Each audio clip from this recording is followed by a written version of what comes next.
The Duchess of Cambridge has given just a nod to the Time's Up movement in a somber dark green dress with black sash, as she eschews an unofficial all-black dress code for this year's Bafta ceremony. The Duchess has been presented with a difficult dilemma ahead of the awards after actresses and industry leaders circulated a letter asking attendees to wear black.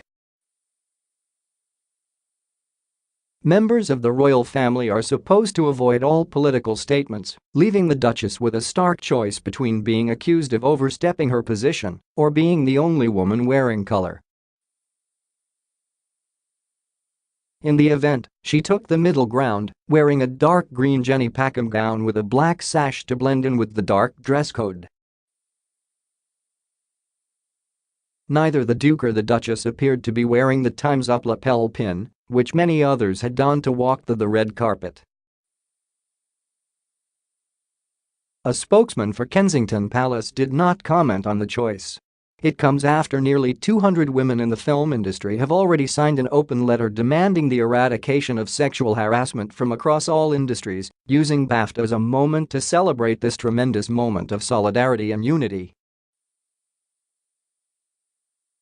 Signatories including Emma Watson, Gemma Arterton, Olivia Colman, Emma Thompson, Naomie Harris, and Jodie Whittaker called on women to use their collective power to propel the Time's Up movement, arguing high-profile stars need to use our power as communicators and connectors to shift the way society sees and treats us. The letter reads, "In the very near past, we lived in a world where sexual harassment was an uncomfortable joke, an unavoidable awkward part of being a girl or a woman. It was certainly not to be discussed, let alone addressed. In 2018, we seem to have woken up in a world ripe for change. If we truly embrace this moment, a line in the sand will turn to stone." A letter circulated to female nominees weeks ahead of the awards show urged stars to follow the example of the Golden Globes, to leave a room full of women in all black as a strong, unifying and simple statement. The protest was not reserved for dresses alone. In a move mirroring the Golden Globes last month, actresses including Arterton, Harris, Andrea Riseborough, Gemma Chan, and Tessa Thompson were accompanied by campaigners. Their guests include Laura Bates, who founded the Everyday Sexism project, Phyll Opoku-Gyimah, co-founder of UK Black Pride, and Eileen Pullen and Gwen Davis, two of the Dagenham Girls who walked out of a Ford Motor Company plant after learning they were being paid less than their male counterparts in 1968. The evening is expected to be highly politicized, with award winners using their speeches to campaign for their favorite causes. Kristin Scott Thomas, nominated for her portrayal of Clementine Churchill in Darkest Hour, said of Time's Up, "We need equality now. I think their slogan is absolutely right. I haven't stopped talking about this since it all started. Now it's a question of moving it from conversation to action. I think I'll be optimistic once this is over and the conversation keeps going. And the conversation gets bigger and bigger and bigger, and actions start happening, words turn into actions, that kind of thing. Then I'll be allowed to be optimistic." She added that, looking back over her career, "I pinch myself, looking back.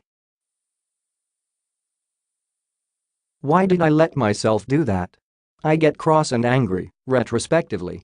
Andrea Riseborough, who walked the red carpet with activist Phyll Opoku-Gyimah, said those backing the Time's Up movement hope to get across the idea that when all of this stops we all remember that this is an important cause and that we should carry on the conversation. She added, "From my perspective, when we get to do anything like this, it kind of makes these things worthwhile.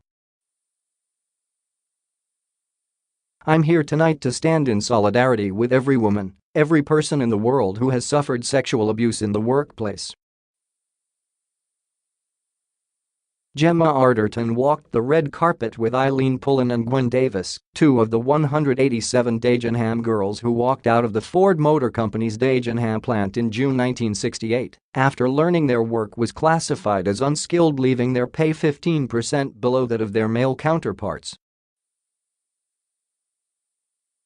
Arterton, who starred in a musical version of their story, said, "They're amazing because they really started the equal pay movement in the UK.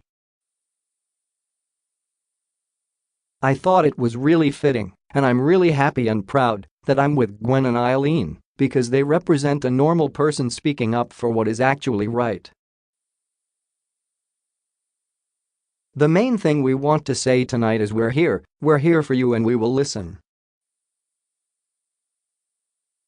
Pippa Harris, the vice chair of Bafta, said the ceremony would be different this year thanks to the unofficial black dress code and Joanna Lumley, its first solo female presenter in more than 20 years. Harris, who signed the open letter herself, said, "I'm personally delighted that they have used the ceremony to bring more attention to what we're doing. It's entirely laudable that they're doing that." Amanda Berry, CEO of Bafta, has previously indicated that awards organizers are braced for speeches about the Hollywood harassment scandal. "It often has been used as a platform in the past. I think in different years there have been different issues," she said after nominations were announced.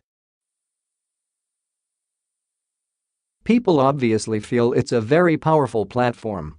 The film awards go out globally, so that makes it even more powerful, so we never say to people don't say anything, please just thank the crew, or whatever it is. Because if somebody feels passionately about it, they are going to say it. There has been a lot of conversation to date and obviously that conversation continues. Awards season shines a very bright spotlight on that conversation."